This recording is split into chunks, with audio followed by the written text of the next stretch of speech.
Good Morning Texas, the not-so-perfect parent. Sponsored by the Gladney Center for Adoption, where hope is born. So at what point should parents stop shelling out allowance for such jobs as making beds or taking out the trash and instead insist that their kids take some ownership in making money? Well, according to 15-year-old Dallas Crilley, you don't have to be an adult to make something of yourself. He's the author of Kidpreneur, Genius Ways for Kids to Pay Their Way Through College. Good morning. Good morning. What is a 15-year-old kid like yourself, 15, Yeah. doing writing a book? Well, it really began last year when I was 14 years old, back when I was just a kid.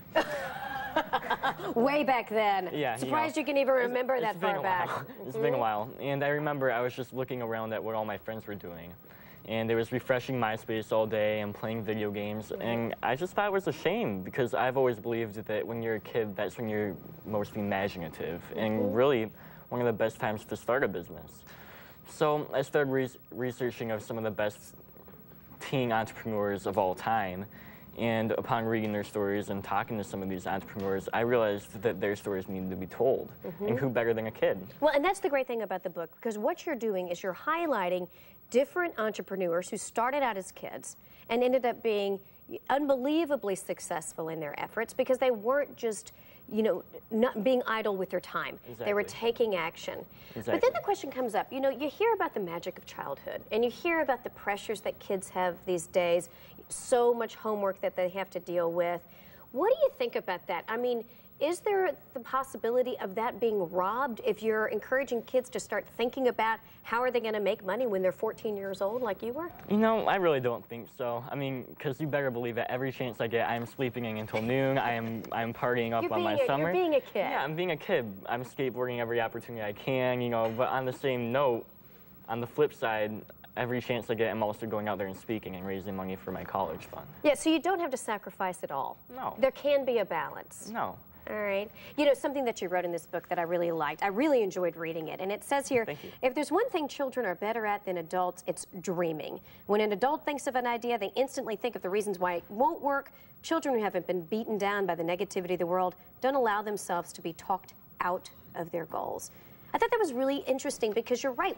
The best time for dreams is when you are a kid, before you have all that trash that the world gives you to kind of tell you all the reasons why you can't do it. Exactly, and I think it's a shame that so many kids don't take the opportunity in their childhood to start a business, to follow their dreams, and ultimately turn their passion into profits, because this is when kids are not afraid of failure. You know what I mean? They don't care about falling down because they know that they can get themselves back up.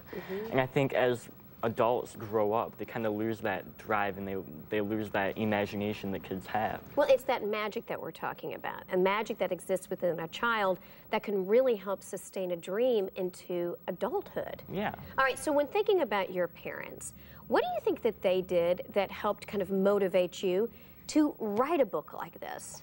Both my parents are great, and really it's just the 100% support that no matter what I do, they'll always, you know, be there to support me. That really helped, especially my dad. He really, I mean, he was always there. I could call him up whenever I finished a chapter, and he would tell me what he thought about it. And really, I think one of the underlying, you know, things that I saw from all these successful entrepreneurs were that all of their parents were supportive. And I think it's really important for parents to support their kids in any entrepreneurial endeavors that they put themselves in. Well, I think you bring up a really good point because it's so easy for us to kind of dismiss things. You know, you hear something that your kid might say.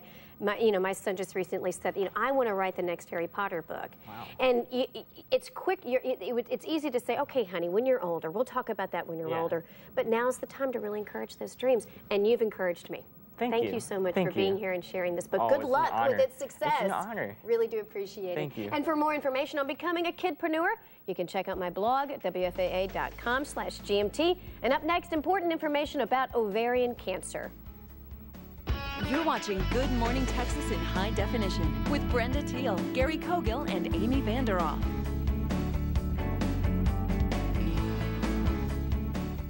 Live captioning of Good Morning Texas is sponsored by ProfessionalCaretakers.com, providing seniors quality care in their homes since 1988. So, sir or madam, would you like to try this wireless plan? Yeah, sounds good.